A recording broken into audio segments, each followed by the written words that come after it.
अखंड श्रीराम नामजप व कीर्तन सोहळा निमित्ताने नाथाश्रमाच्या परमपूज्य साध्वी सद्गुरू नाथयोगिनी श्री अक्का महाराज यांनी घेतला फुगडी व पाऊल्यांचा आनंद. गेल्या 5 दिवसापासून अनेक नाथ आश्रम, वेरूळ व भक्तांनी सेवा केली. कोणाच्या अन्नदान असेल, कोणाचा चहा असेल, आमचा नाश्ता असेल, असेच प्रत्येकाने आपल्या निरपेक्षपणे सेवा केली. नाथ आश्रमाच्या परमपूज्य साध्वी सद्गुरू नाथयोगिनी श्री अक्का महाराज यांच्या उपस्थितीमध्ये अनेक नाथभक्तांनी पावल्याचा व फुगडीचा आनंद घेतला. गुरुचे महत्व. गुरु करा, पवित्र तुळशीची माळ गळ्यामध्ये घाला, ते भगवान परमात्माचं नामचिंतन करा, जप करा, साधना करा, संतांच्या सानिध्यामध्ये जीवन जगा.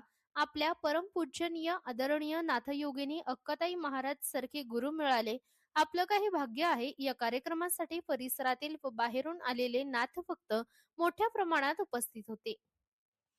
महाराष्ट्र लोकन्यूज साठी उपसंपादक योगेश पाटील निकम.